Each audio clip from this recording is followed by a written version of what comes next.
Hi, this is Leslie, and I want to talk a little bit today about taking ownership as leaders in our dental practices. So, when we're in our dental offices, there are sometimes things that we need to do, that rules that we want to follow or guidelines that we want to put in practice that may be difficult to dictate to our patients. For example, when COVID was going on, you know, we would have to take temperatures, we would have to um, have people fill out the COVID questionnaires, or, beyond COVID, we want to collect data service, or in some practices, we take deposits on appointments. In some practices, you might have cancellation fees. These are the types of things that I'm talking about. Sometimes patients don't understand these practices. They might fight against these practices. And what I want to talk about is how we handle these situations when the patients aren't happy about these types of practices. In my career as a trainer in dental offices, as a leadership trainer within dental offices, I have seen so many practice managers, I have seen so many leaders not want to take ownership of these rules. It is so frustrating to me to watch this happen because the buck stops with you. I mean, honestly, these are the rules. You can't create a us and them situation. So this is what I normally hear.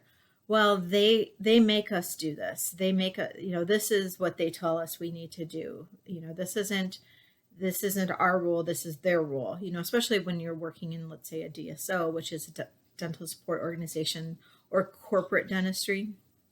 That's an easy one to fall back on. Well, it's not my rule, it's their rule.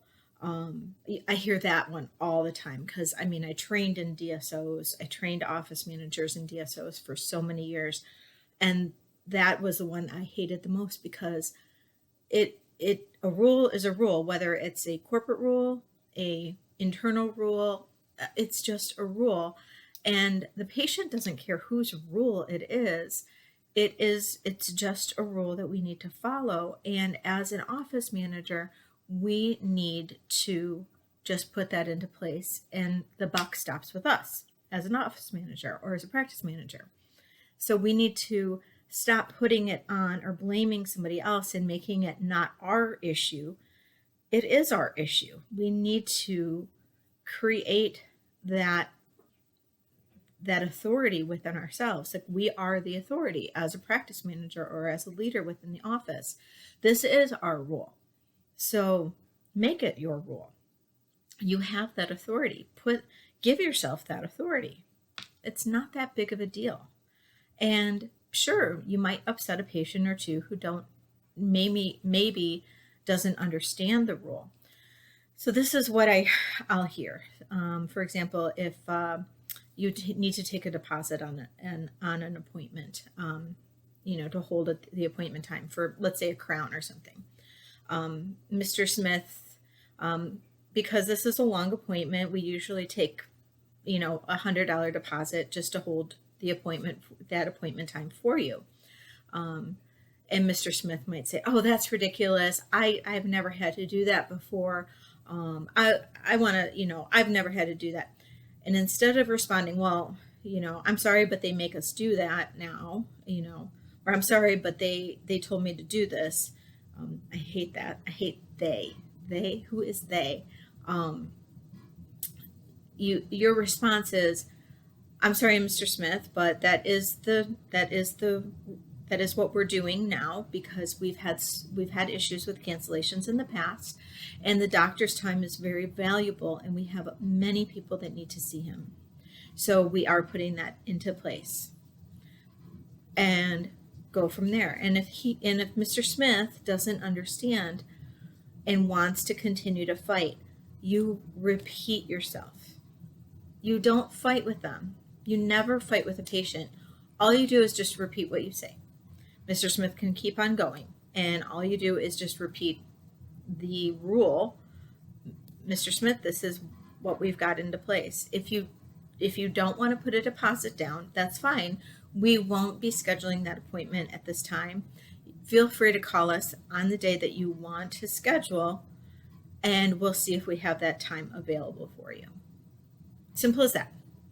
Simple, easy. It's not that hard to do that.